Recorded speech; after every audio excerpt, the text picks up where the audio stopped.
The morning sun hadn't yet burned through the Oklahoma Territory mist when Ayanna pressed her grandmother's silver bracelet into the general storekeeper's calloused palm.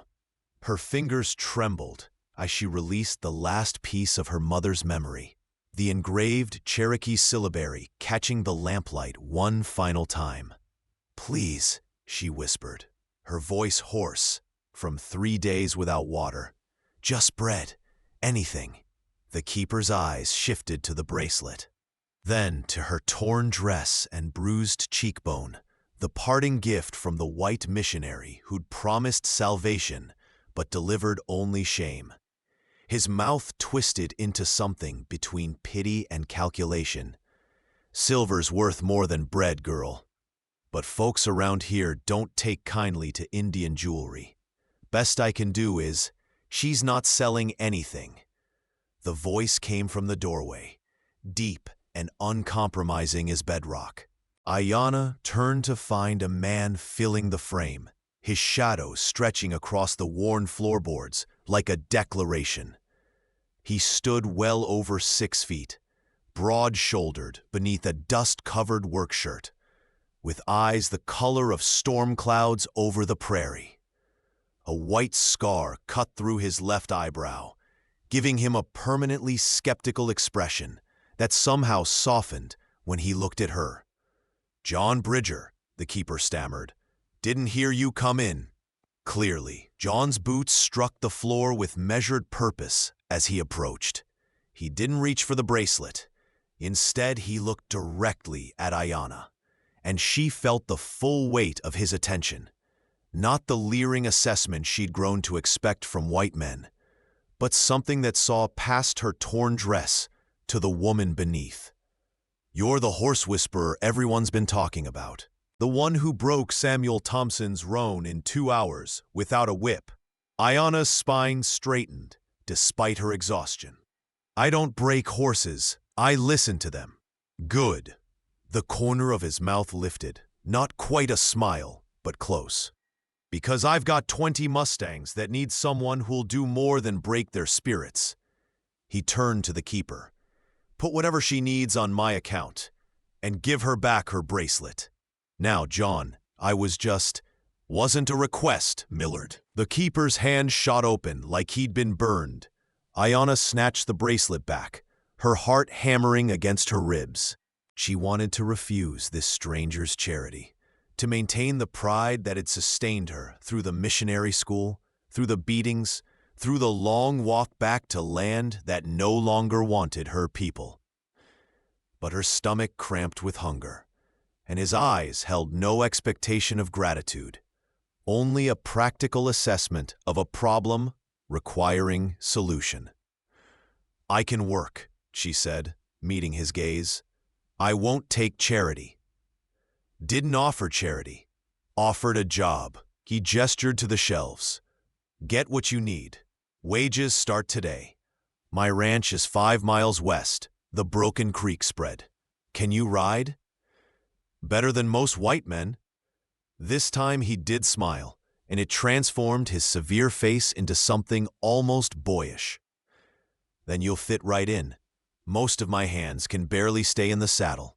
Before we continue with Ayanna and John's story, I'd love to ask for your support.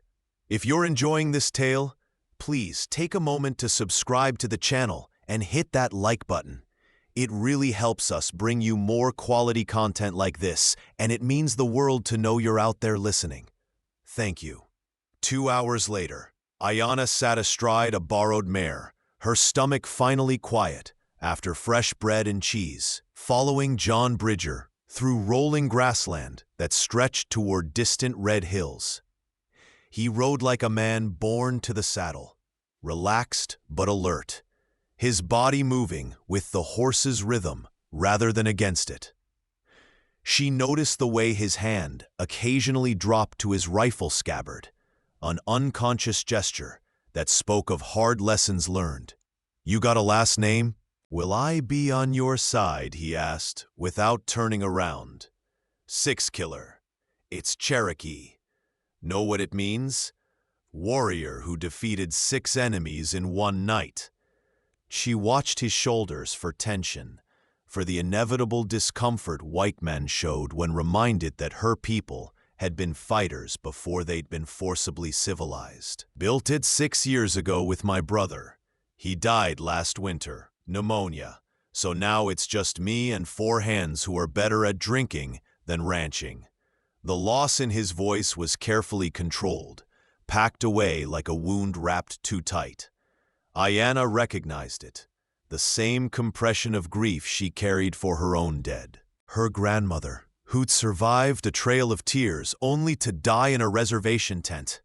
Her mother, who'd drunk herself away from the pain of watching their world end. Her younger brother, taken by measles in the missionary school while she'd been locked in the cellar for speaking Cherokee. "I'm sorry," she said, and meant it. "Yeah," he cleared his throat.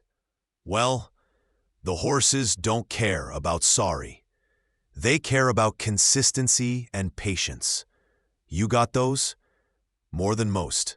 The ranch house emerged from a copse of cottonwoods, a solid structure of log and stone, built to withstand the territory's temperamental weather.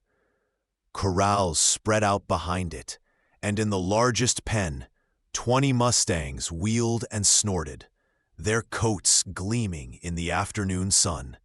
They were magnificent, paints and bays and one striking black mare with a white star on her forehead. "That's Thunder," John said, following her gaze to the black mare. "Alpha of the herd. Win her over, and the others will follow." Ayanna slid from her horse, already reading the herd's dynamics. Thunder stood slightly apart, ears forward, assessing the human observers with intelligent wariness. 3 younger horses clustered near her, her lieutenants. The others maintained careful distances, a complex social structure written in the angles of their bodies. "Your men use whips?" she asked. "Not anymore. Fired the last one who did." She glanced at him, surprised. Most ranchers don't care how their horses are broken, only that it happens fast. "I'm not most ranchers." He dismounted and stood beside her at the fence, close enough that she could smell leather and sage and something uniquely him, pine soap and wood smoke. "My mother was Cheyenne. She taught me that fear doesn't create trust, only obedience. And obedient horses will kill you the first time something spooks them. I need partners, not slaves." The revelation shifted something in Ayanna's chest. She studied his profile, the high cheekbones and straight nose that now made sense, the bronze undertone to his skin that white folks probably overlooked, but she recognized instantly. "Why didn't you say so earlier?" "Because I wanted to see if you'd take the job based on the work, not sympathy." He turned to face her, and the directness of his gaze made her breath catch. "I don't hire people out of guilt, and I don't expect gratitude for basic decency. You're here because you're good at what you do. That's all that matters." Ayanna felt her carefully constructed walls crack slightly. She'd spent so long expecting cruelty that simple respect felt like water in a desert, dangerous in its seductiveness. "Where do I sleep?" "Bunkhouse is full of men who think they're funnier than they are. There's a small cabin behind the barn. Used to be my brother's. It's yours now." He led her past the corrals to a neat structure with a stone chimney and real glass windows. Inside, she found a bed with clean quilts, a wood stove, a table and chairs, even a bookshelf with worn volumes. The luxury of privacy hit her so hard she had to turn away to hide the moisture in her eyes. "Thank you," she managed. "Don't thank me yet. Those horses are going to test every bit of patience you have." He paused at the door. "Supper's at 6 in the main house. You're welcome to join us, or I can have food sent over." "I'll come." He nodded and left, and Ayana sank onto the bed, her body finally acknowledging 3 days of terror and flight. But she couldn't rest yet. Through the window, she could see Thunder watching the cabin, ears pricked forward. The mare was curious, which was good. Curious meant intelligent, and intelligent meant teachable. She unpacked her few possessions: the bracelet, a bundle of herbs her grandmother had taught her to gather, and a small drum her brother had made before the missionaries confiscated it. She'd stolen it back the night she fled. Touching it now, she felt the familiar ache of all she'd lost. But maybe, just maybe, she found a place to begin rebuilding. That first evening at supper, Ayana met the ranch hands. Dusty, a grizzled man in his 50s with kind eyes and a tobacco habit. Pete, barely 20, all nervous energy and bad jokes. And Hank, middle-aged and silent, who watched her with neither welcome nor hostility, just tired acceptance of another mouth to feed. "She's going to work the Mustangs," John explained, passing her a plate of venison and potatoes. "Show her the same respect you'd show me." Pete opened his mouth, probably for one of those jokes John had warned about, but something in the rancher's expression shut him down. They ate in relative silence, the men stealing glances at her when they thought she wasn't looking. She was used to it. Being Cherokee and female made her a curiosity, an oddity to be examined. But John didn't look at her like that.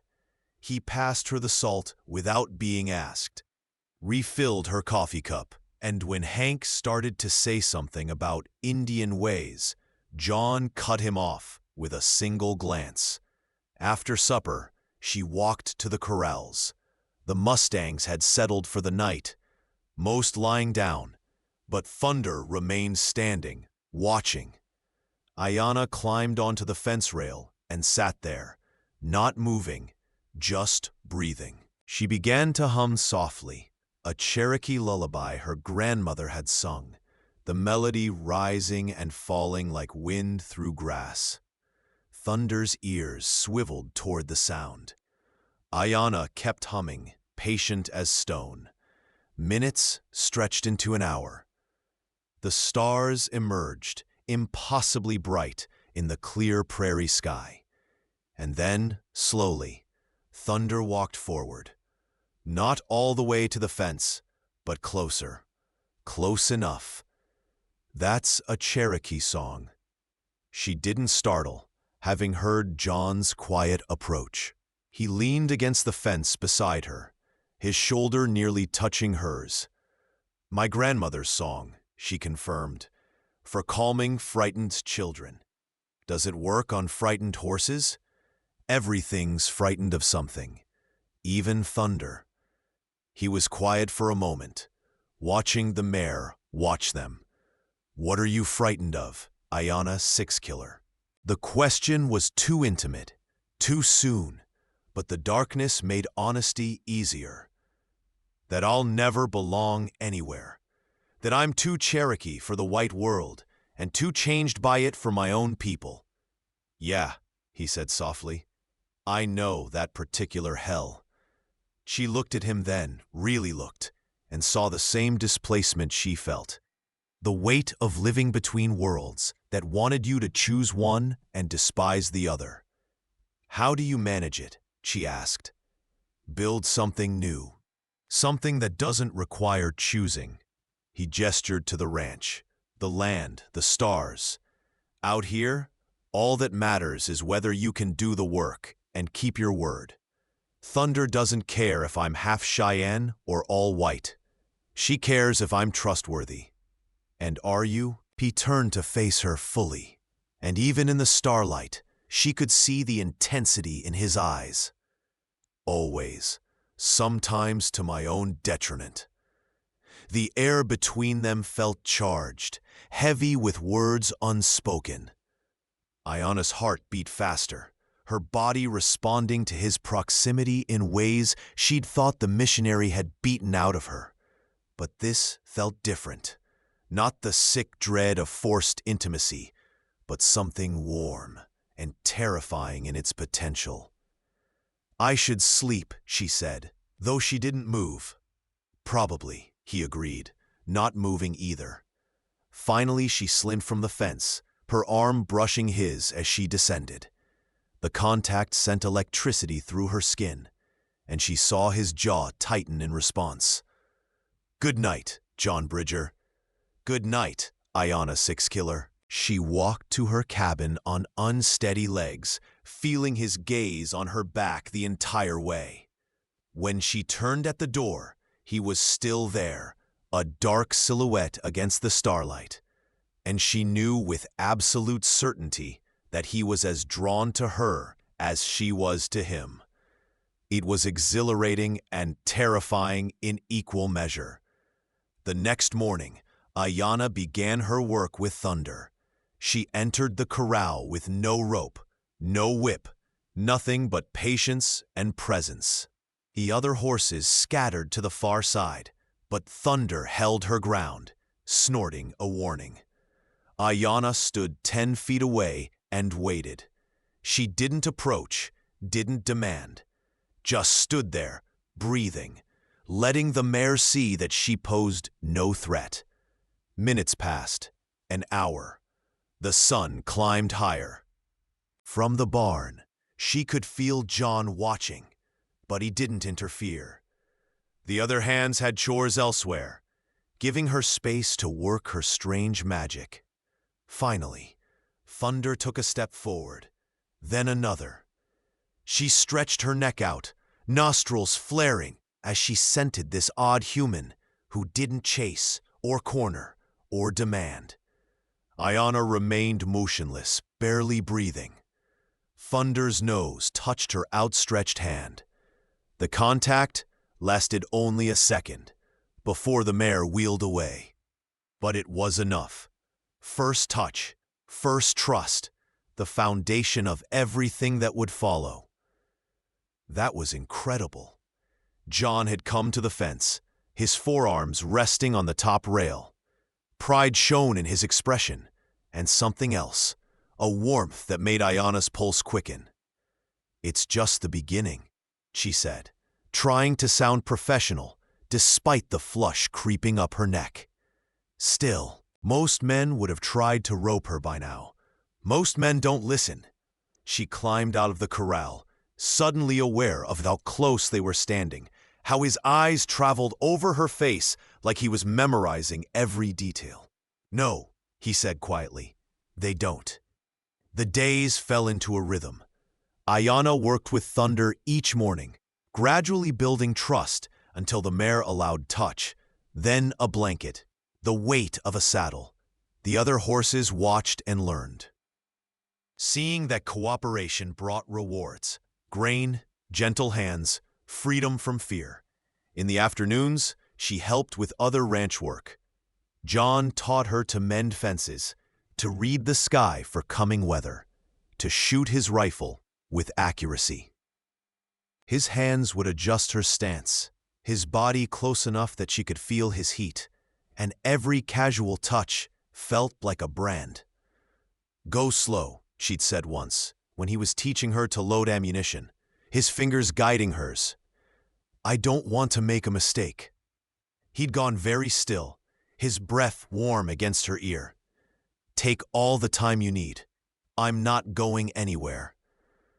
The double meaning hung between them, heavy and sweet. Evenings, they'd sit on the porch after supper, talking until the stars emerged. He told her about growing up between worlds, about his Cheyenne mother, who'd loved a white rancher and paid for it with her tribe's rejection. About his brother, who'd seen John as just John, not half-breed or mixed blood, but family. "He was the only person who never made me feel like I had to choose," John said one night, his voice rough with grief. "When he died, it was like losing my tether to the world." Ayanna understood. She told him about the missionary school, about watching her language beaten out of children, about the night she'd fought back and fled into the darkness with nothing but her brother's drum and her grandmother's bracelet. The man who ran the school came after me, she admitted, the words scraping like broken glass. He said I belonged to God now, that I had no right to leave. He caught up with me 3 days later, and she touched her bruised cheekbone, the mark nearly faded now. He tried to remind me of my place. John's hands clenched into fists. Where is he now? I don't know. I ran. I've been running ever since. He turned to face her, and in his eyes, she saw a fury so controlled it was almost frightening. You're not running anymore. You're here, and you're safe. And if that bastard shows his face on my land, he'll learn that some sins don't get forgiven. The fierce protection in his voice undid something in Ayana's chest. She'd spent so long fighting alone that having someone else willing to fight for her felt like a betrayal of her strength. But it also felt like coming home. John, I mean it. He reached for her hand, his calloused fingers gentle against hers. You're not property. You're a person, a damn remarkable one, and anyone who can't see that deserves whatever hell comes for them. She stared at their joined hands, at the contrast of his lighter skin against her darker tone, and felt tears threaten. Why are you being so kind to me? Because you deserve kindness. He lifted her hand to his lips, pressing a kiss to her knuckles that sent fire through her veins. And because from the moment you stood up to that storekeeper, with nothing but pride holding you together, I haven't been able to stop thinking about you. The admission hung in the night air, honest and raw. Ayana's breath caught, her body warring with her mind. She wanted to lean into him, to let herself be held. But the missionary's cruel lessons whispered warnings. I'm broken, she whispered. He made sure of that. No. John's free hand came up to cup her face, his thumb brushing away a tear she hadn't known had fallen. You're scarred. There's a difference. Scars mean you survived, that you were strong enough to heal. And this, he gestured between them. We don't have to rush. We don't have to do anything you're not ready for. I just needed you to know that I see you, Ayana, all of you, and I think you're worth a hell of a lot more than you've been taught to believe. She couldn't help it then. She leaned forward and pressed her forehead to his shoulder, and his arms came around her, carefully, giving her space to pull away if she needed. But she didn't need space. She needed this, the solid warmth of him, the steady beat of his heart, the absolute certainty that he wouldn't hurt her. They stayed like that for a long time, the prairie night singing around them, two wounded souls finding tentative comfort in shared understanding. The breakthrough with Thunder came 3 weeks after Ayana's arrival. The mare had accepted the saddle, had even allowed Ayana to mount, but had refused to move with a rider. Today, something shifted. Ayana settled into the saddle, murmuring Cherokee words of encouragement. Thunder's ears flicked back, listening. And then, responding to the lightest pressure of Ayana's knees, the mare walked forward. From the fence, John let out a whoop of triumph. Pete and Dusty joined him, clapping and hollering as Ayana guided Thunder around the corral in smooth circles. The mare's movements were fluid, responsive, her earlier fear transformed into cooperation. When Ayana finally dismounted, John was there to catch her, his hands on her waist, his grin wide and unguarded. "You did it," he said, and before either of them could think better of it, he lifted her off the ground and spun her around. Her laughter rang out across the ranch, pure and surprised, and when he set her down, they were standing so close she could count his eyelashes. The laughter faded, His hands remained on her waist, and hers had somehow landed on his shoulders. The world narrowed to the space between them, to the question in his eyes. "Ayanna," he said, her name a rough prayer. "Can I?" She answered by rising on her toes and pressing her lips to his. The kiss was gentle, tentative, both of them testing boundaries and finding only welcome. His mouth was warm, patient, asking rather than demanding. When her breath hitched, he pulled back just enough to look at her. "Okay?" he whispered. "Okay," she confirmed, and kissed him again. This time it deepened, heat replacing hesitation. His hand came up to cradle her face, and she pressed closer, her body remembering that touch could be good. That intimacy could be chosen rather than stolen. When they finally broke apart, both breathing hard, his forehead rested against hers. "Been wanting to do that for weeks," he admitted. "Me too." "Good." He smiled, that boyish expression that transformed him. "Because I'm planning on doing it again and again, for as long as you'll let me." Before she could respond, Dusty's shout shattered the moment. "Riders coming! 3 of them, and they look like trouble!" John's entire demeanor changed in an instant. He stepped away from Ayanna, his hand dropping to his revolver as he turned toward the approaching horses. 3 men rode hard toward the ranch, dust billowing behind them. Even from a distance, Ayanna could see the leader's white collar. Her blood turned to ice. "That's him," she breathed. "The missionary. Reverend Caldwell." John's jaw went tight as granite. "Get inside the house, now." "No." She straightened her spine, feeling the echo of her warrior ancestors in her bones. "I won't hide. Not anymore." He looked at her, measuring, then nodded sharply. "Stay behind me." The riders pulled up in a cloud of dust. Reverend Caldwell was a lean man with pale eyes and a mouth that smiled while his hands hurt. The 2 men flanking him looked like hired muscle, the kind of white men who enjoyed putting Indians in their place. "There she is," Caldwell said, his voice dripping false kindness. "Ayanna, child, we've been so worried. When you ran from God's work, we feared for your immortal soul." "My soul is none of your concern," Ayanna said, her voice steady despite the fear clawing at her throat. "I'm not going back. I'm afraid that's not your decision to make.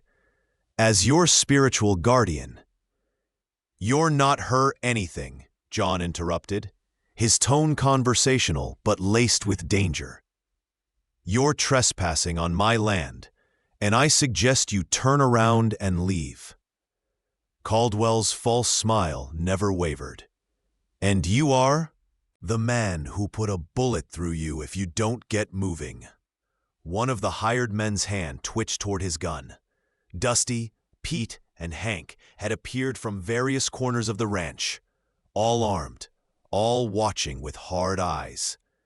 The odds had shifted from 3 against 2 to 3 against 5. Caldwell noticed. His smile tightened. "The girl is property of the missionary school, provided for by the Bureau of Indian Affairs. She has obligations. She has a job," John countered, "a wage, and legal protection under my employ.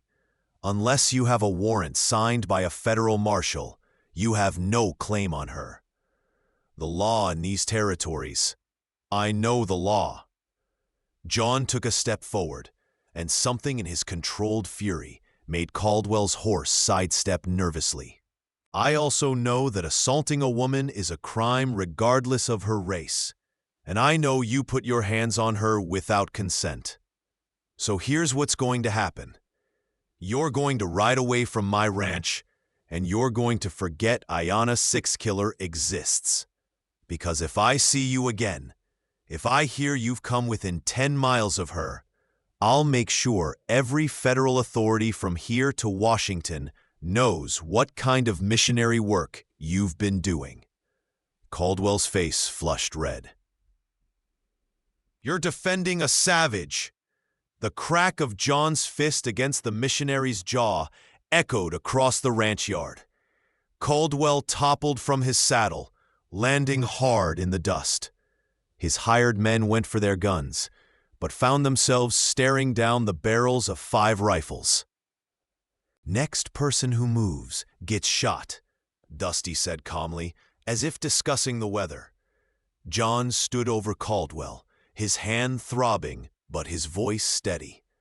"That's for putting your hands on her. If you ever do it again, to her or any other woman, I'll do worse. Now, get off my land." Caldwell scrambled to his feet, blood dripping from his split lip. "You'll regret this. The church has influence." "So do I. My mother's people may have been forced onto reservations. But her brother is married to a senator's daughter. Try to use your influence, and I'll use mine." John's smile was all teeth and no warmth. "Guess which one of us has more to lose?" The missionary mounted his horse, with shaking hands, his pale eyes promising retribution. But he rode away, his men following, and the tension didn't break until they disappeared over the horizon. Then Ayanna's knees buckled.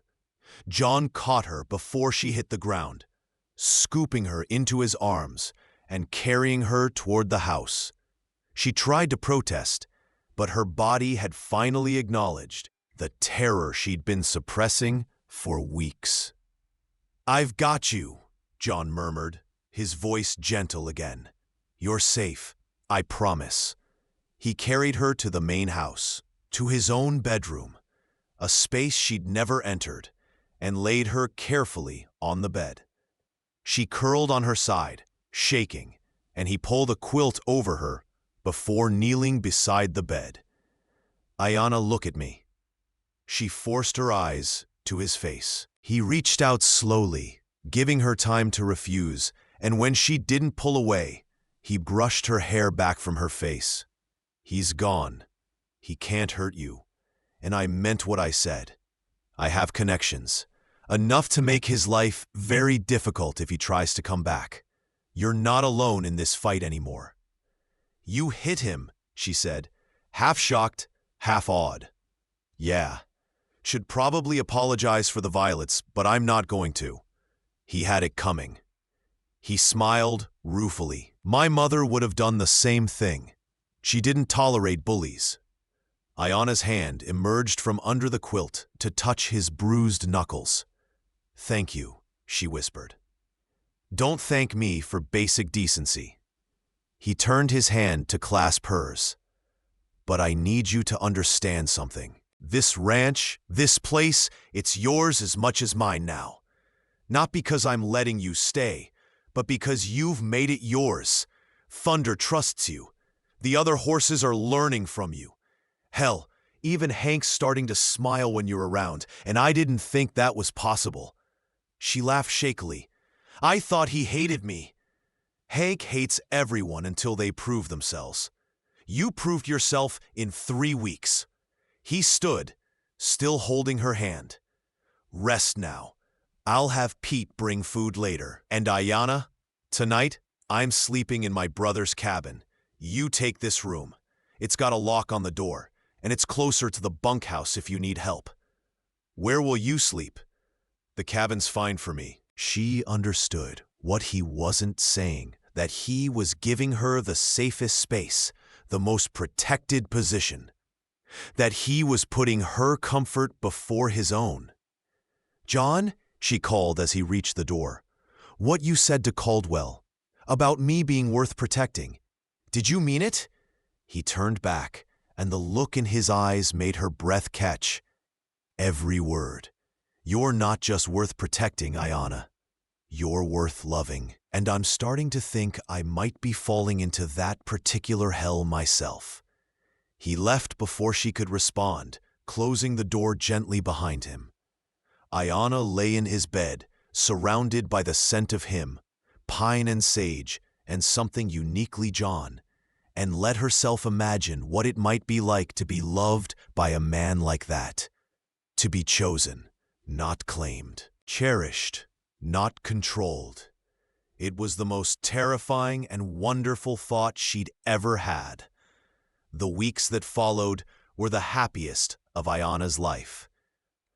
The threat of Caldwell's return faded, as no word came from the missionary, and she allowed herself to sink into the rhythm of ranch life. Thunder was fully trained now, responding to Ayana's commands with the grace of a dancer. The mare had become more than just a horse. She was a symbol of what trust could build. John had started training the other Mustangs using Ayana's methods, and together they worked side by side in the corrals.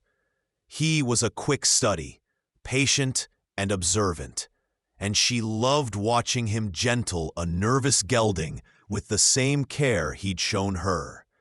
Their relationship deepened in small, precious moments. He'd find wildflowers on her cabin doorstep. No note needed. She knew who left them. She'd cook Cherokee meals for supper, teaching him the recipes her grandmother had taught her. They'd sit on the porch after dark, his arm around her shoulders, talking about everything and nothing. But they hadn't kissed again. Not since that day by the corral. There was something unspoken between them, a question neither seemed ready to ask. Until the night of the storm. It came out of nowhere, the way prairie storms do. One moment clear skies, the next moment black clouds rolling like smoke.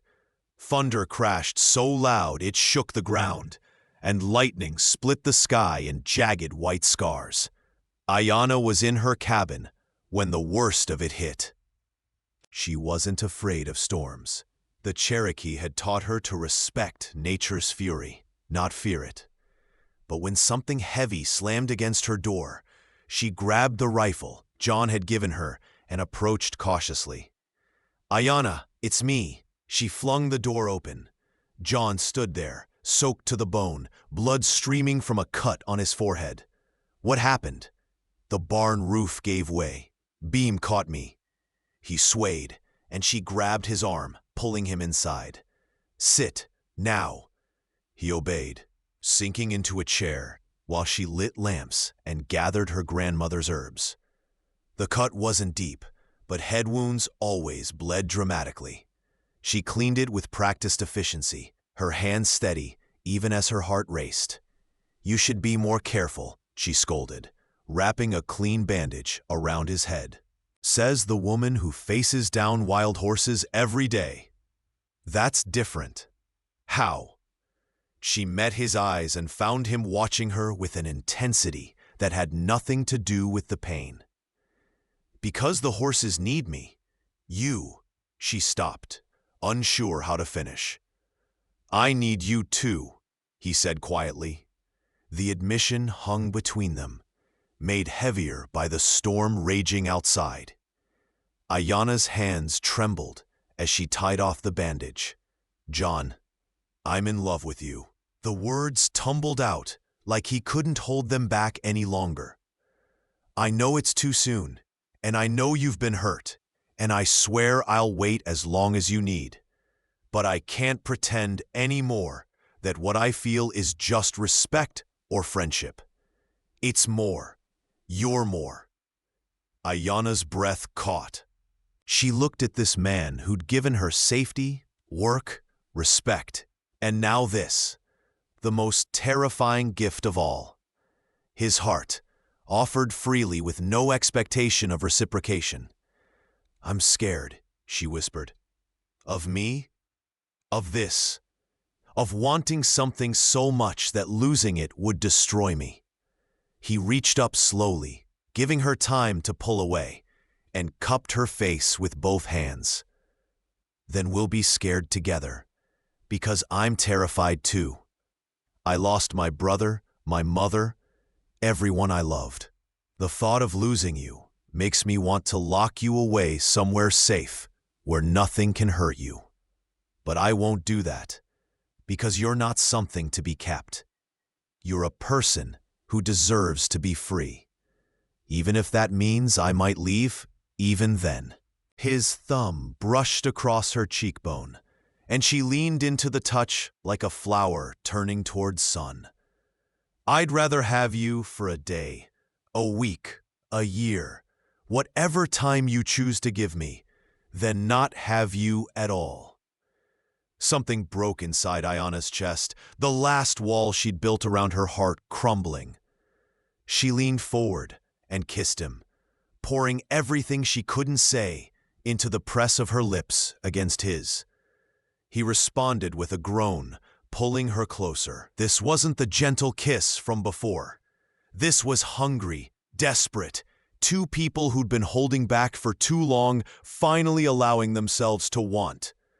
His hands slid into her hair, and she climbed into his lap, needing to be closer. The kiss deepened, and she felt heat pooling in her stomach, felt her body responding in ways that frightened and thrilled her.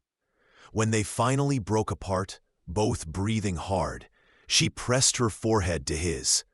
"Go slow," she whispered, echoing her words from weeks ago. "I want this, but I need anything," he promised. "We'll go at your pace, always." She believed him, and so on a night when the storm raged outside, she let him carry her to the bed. Let him help her out of her dress with shaking hands and reverent touches. Let him show her that intimacy could be beautiful, that her body was hers to share by choice, not to have stolen. They moved together slowly, learning each other's boundaries and desires. When pain made her tense, he stopped and held her until she relaxed. When pleasure made her gasp, he smiled against her skin and murmured Cherokee words he'd learned from his mother. "You're so beautiful," he whispered, "so strong." "Together," she replied, the word becoming their shared promise. Afterwards, wrapped in quilts and in each other, they listened to the storm fade. Ayana traced the scar through his eyebrow, the one that gave him his permanently skeptical look. "How did you get this?" "Bar fight when I was 20. Some drunk started in on my mother's heritage, and I responded poorly." She smiled. "You have a habit of defending people." "Only the ones worth defending." He kissed her forehead. "Stay with me, not just tonight, but always. Marry me, Ayana." Her breath caught. "That's not a decision to make in bed." "I'm not making it in bed. I made it weeks ago, watching you work with thunder, watching you refuse to be broken by everything that tried to break you." He tilted her chin up. "But if you need time, ask me again in the morning." He laughed softly. "Fair enough." But in the morning, before she could answer, disaster struck. Dusty pounded on the cabin door just after dawn, his voice urgent. "John, fire at the Simpson Ranch. They're saying it's bad, and they need all hands." The Simpson spread was 5 miles east, close neighbors in ranching terms. John was dressed and moving before Ayana had fully processed the words. "Stay here," he ordered. "Keep the hands who aren't coming with us alert. If this is arson, you think it's Caldwell. I think it's too convenient to be coincidence." He grabbed his rifle, checked the ammunition. "If anyone comes who isn't me or the hands, you shoot first and ask questions never. Understand?" She nodded, fear coiling in her stomach. He kissed her hard, fast, then was gone, racing toward the distant smoke with Dusty and Pete. Ayana spent the day in an agony of waiting. Hank stayed behind, positioned at the barn with a clear view of the approach roads. She kept busy with the horses, but her eyes constantly drifted to the horizon. It was mid-afternoon when Hank shouted, "Riders coming!" But it wasn't John returning. It was Caldwell, flanked by 6 men this time. More hired guns, their intentions written in the weapons they carried. Ayana's hands tightened on her rifle. She stepped into the open, directly into their path. "You're not welcome here." Caldwell's split lip had healed, but the hatred in his eyes hadn't. "Your rancher isn't here to protect you now, girl." The Simpson fire was quite tragic. "Will probably keep everyone busy for hours." So it had been arson. A trap to draw John away. "I don't need him to protect me," Ayana said, raising her rifle. From the barn, she heard Hank cock his weapon. "I'm Cherokee. My people were warriors long before your kind arrived. You think I can't shoot? I think you're outnumbered." "Am I?" As if summoned by her words, thunder burst from the corral. But the mare wasn't fleeing. She was charging directly at Caldwell's horse. The other Mustangs followed, a thundering wave of horseflesh and fury, responding to some signal only they understood. Caldwell's horse reared, dumping him in the dust. His men's horses scattered, panicked by the organized assault of the Mustang herd. And in the chaos, Ayana heard the sweetest sound in the world, the thunder of hoofbeats from the west. John rode in at full gallop, Dusty and Pete flanking him, along with a dozen Simpson ranch hands. They'd smelled the trap, had left the fire to others, and raced back. The fight was brief and brutal. Caldwell's hired guns were mercenaries, not soldiers, and they broke when faced with determined resistance. Within minutes, they were fleeing, leaving Caldwell on foot, surrounded by angry ranchers and angrier horses. John dismounted and walked toward the missionary with the slow purpose of a predator. "You made a mistake coming back." "You can't touch me. I'm a man of God." "You're a coward who hides behind a collar." John's fist connected with Caldwell's stomach, doubling him over. "That's for Ayana." Another punch. "That's for every child you've hurt." A third, sending the missionary sprawling. "And that's just because I wanted to." He turned to Dusty. "Get the sheriff. Tell him we've got a man here who set fire to the Simpson ranch and attempted assault on my property." "With pleasure." As Dusty rode off, John turned to Ayana. She stood there, rifle still raised, her face fierce and beautiful, and absolutely fearless. Pride swelled in his chest, so powerful it nearly choked him. He walked to her and gently lowered her rifle. "You okay?" "Better than okay." She looked at Thunder, who was calmly cropping grass as if she hadn't just led a cavalry charge. "I think the rancher hired a Cherokee woman to tame his horses, but it was his heart she broke and set free the same day." John blinked, then laughed, deep and genuine and full of joy. "Is that a yes to my proposal?" "That's a yes to everything." She rose on her toes and kissed him, not caring who was watching. "I love you, John Bridger." "I love you, Ayana Sixkiller." He pulled her close, his forehead resting against hers. "Marry me. Today, tomorrow, whenever you're ready. Just say you'll stay. I'm not going anywhere. Promise. Promise." 3 months later, they were married in a small ceremony on the ranch. Ayana wore a dress that blended Cherokee and white traditions, white cotton decorated with Cherokee beadwork, her grandmother's bracelet gleaming at her wrist. John wore his best suit and a medallion his mother had given him, inscribed with Cheyenne blessings. The Simpson family came, as did neighboring ranchers who'd learned that the Bridger Ranch didn't judge by color. A Cherokee elder from the territory's remaining free communities performed the ceremony. His words a mix of English and Cherokee that spoke of partnership, respect, and love that transcended the boundaries men tried to impose. When John kissed his bride, thunder whinnied from the corral, a sound of approval that made everyone laugh. The years that followed weren't always easy. The territory was still wild, still dangerous, still learning to reconcile its many cultures. But John and Ayanna built something rare and precious, a home where Cherokee and white traditions blended, where horses were partners rather than possessions, where being half of two worlds meant being whole in the one they created. Thunder had 3 foals over the years, each trained with patience and respect. The Bridger Ranch became known for producing the finest horses in the territory, and for being a place where anyone could find work if they were willing to do it honestly. Ayanna never forgot her grandmother's lessons, or her brother's drum, or the language beaten from so many children. She taught Cherokee to her own children, 3 strong, beautiful souls who grew up knowing both their heritages and being ashamed of neither. And on quiet evenings, she'd sit on the porch with John, watching the sunset paint the prairie gold and crimson, and know that she'd found what she'd been searching for all along.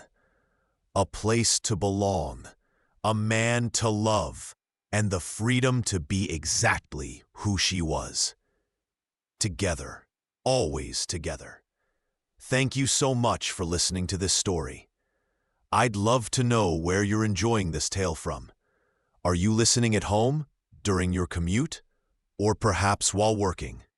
Please subscribe to the From Wild West channel and share your thoughts in the comments below. What did you think of John and Ayanna's journey? Did Thunder's fierce loyalty capture your heart the way it captured mine?